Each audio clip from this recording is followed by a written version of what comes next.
Kia ora everybody, I'm Angela Houston. I'm System Security Engineer in our SO Engineering team, and it's my pleasure today to talk to you about our outage visualization tool. Now today, this tool is all about the ability to look at outages in a different way. Sometimes it's really hard to understand exactly what we've got out on the grid at a time, so what we want to present to you is the ability to visualize outages in a different way and also constraints as well. So it's a tool that's been created by EMS, so I've got my colleague Richard here who will also present to you what that looks like. And it's something that utilises our geospatial capability and incorporates a lot of the outage related information that we have available to us. The tool can show us geographically where our transmission and generator outages are, which will give us more visibility of outages and just provide us with another way that we can analyse their impact. So just to set the scene, let's have a look at what we have now. So currently in the outage world, our outage information is limited to quite text-based tools. So the one at the top there, we've got POCP, our Planned Outage Coordination Process Database, and then the one down the bottom is the IONS, the Transpower Integrated Outage Notification System. So these tools give us a lot of information about the outages that are planned. And there's a number of ways that you can search for data within those tools, looking at outages in a different region by their start and end time and nature of outage, etc. IONS is a tool that you might have seen when some of our Works outage planners come to visit. It's got this calendar view available, which we've got a little shot of there with all the different colours. Which is really useful so that you can see what outages are occurring on any given day, week or month. But quite often there's quite a number of equipment outages, within that time frame. So it means that it's a really, really long list and can be quite hard to determine exactly what works related to what and where all those outages are actually happening, not only geographically but on our grid schematic diagrams. So there's a lot of value in understanding that information, and we really want to be able to understand that better so we can analyse its impact and its severity of all those outages. And it can also be really difficult to identify potential conflicts when you've got a huge big list like that. And when you're taking a lot of equipment out of service, we really want to know what potentially those issues can be. Now, some of the other information that we've got available is not just outage information. We've got a lot of other information about what's happening on the grid, and then we get from a lot of different sources. So we've got our geospatial representation of the network. We've got our schematic diagrams. So you might have seen our NIPS and SIPS diagrams, our North Island and South Island power system diagrams. We've got our load data. Then we've got some generation data and also constraint data, as well as a lot of other things. So we've been looking at ways in which we can bring some of this data together as well as that outage information so that we can make it easier to visualise the impact of our outages. So this data is already available, so that'll be some of the information that we can incorporate into our visualisation tool.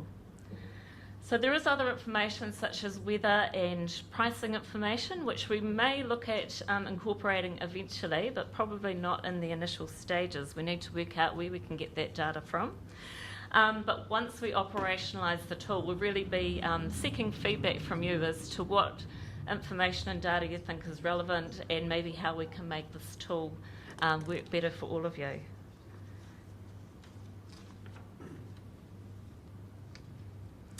So Transpower is about to embark on a piece of work to create this visualisation tool. We currently have a prototype that has been created by EMS, which Richard is going to show us some screenshots of today. So we can display all of our outages geographically. So all the things that are in our Transpower Works program on a rolling window basis can be shown, as well as all of our generation and industrial load customer outages in POCP. So that can be displayed in a number of ways. So on our geographical maps, using our geospatial capability and all those schematic diagrams. So this will hopefully give you a better view of scheduling and more visibility of what outages are happening where and when, which will be a lot more meaningful to us all rather than looking at big lists of outages. So it should then make it easier to see where those concurrent outages are and highlight possible conflicts. And then it'll be quicker to understand the significance of those outages and their severity. And then also being able to visualise those outages will be useful for forward planning. So in the FTR market, that will help visualise constraints and contingencies on the grid so that you can be better prepared to cover any future risk. Ultimately, we're not really providing them with any more information than what we currently have. But when you think about how many people are interested in outages, there's quite a wide audience across the industry. In Transpower alone, there's a lot of people that are involved in outage planning, lots of different teams, both from a grid owner and system operator perspective. And they're all looking at outages for different reasons. It might be that they're recognising the need for an outage for project work or for maintenance work, or trying to schedule the best date and time for an outage, right through to my role where we're assessing the security of the system when outages occur, right through to people in real time that are interested in monitoring what outages are happening on any given day.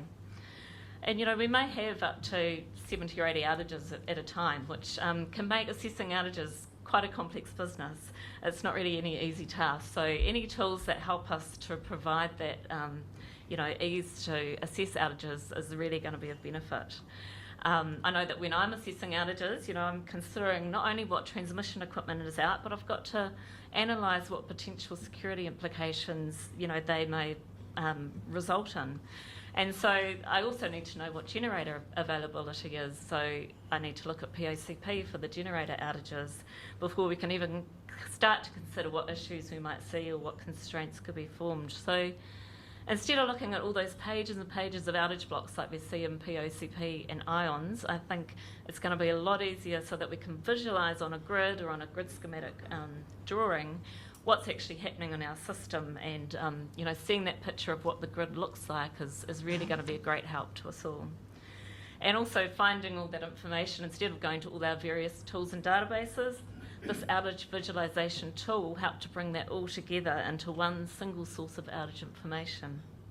So it still will be a really complex job assessing outages and trying to work out what's happening, but it should make it a lot more easier and efficient to assess and manage those outages. So I'm sure you're really excited to see what this looks like. So I'm going to pass it over to Richard so he can go through the detail. Thanks, Angela.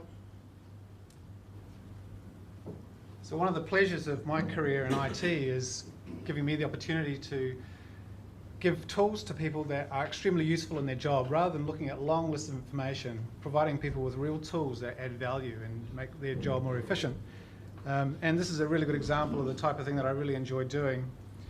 One thing I'll just point out quickly is you would have seen on one of Angela's slides of the ION system some green and red highlights.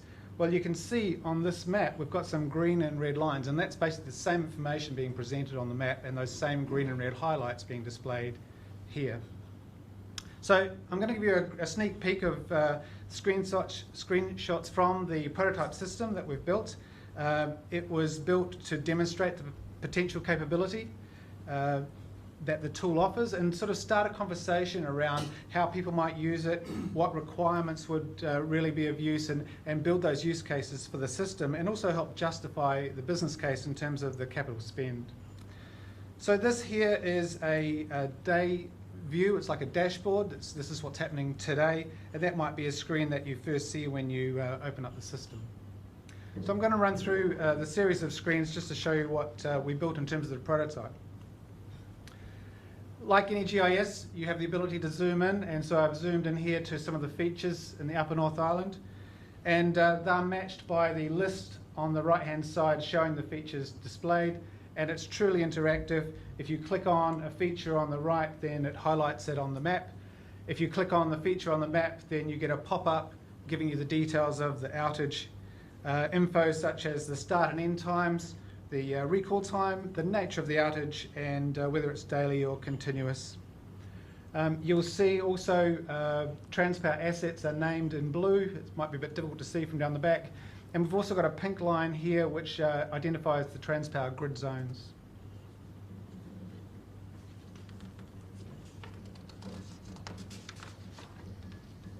So as I said, the map's fully interactive. Selecting an asset will zoom to that asset, and here we've zoomed into an outage from the list, which is the Opunake Stratford line, and it's highlighted in orange because that's the asset I selected from the list. And if I click on the line, I then get the details of that asset. And transformer outages are also shown. This is an example here, and there's a different tab on the list box showing those transformer outages.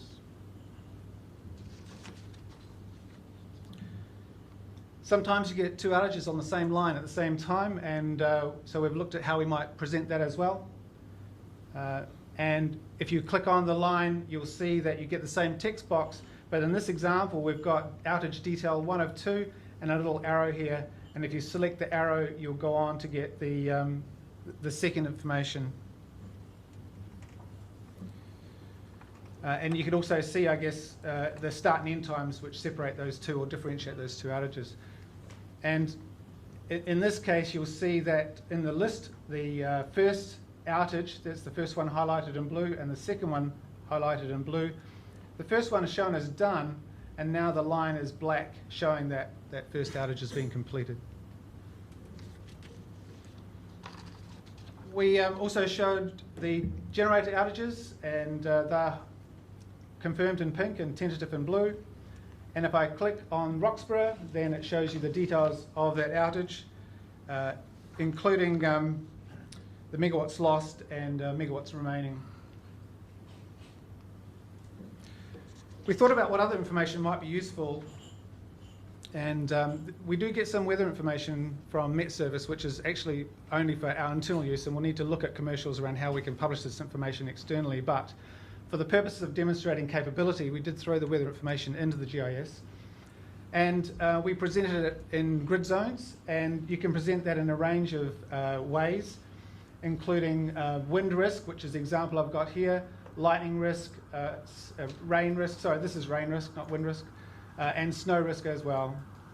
And you can select from the boxes which one you want to see. And in this example, the rain risk is relatively low, modest, and in the Upper North Island it's a little bit higher. But it's great to see that visually.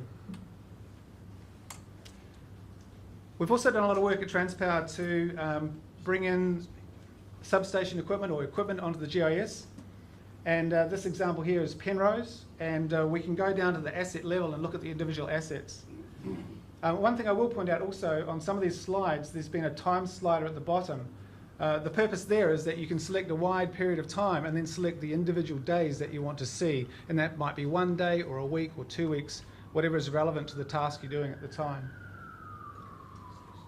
So in this example, I'll select a particular asset at the substation, and it gives me the details of the outage as per the rest of the system, much the same view.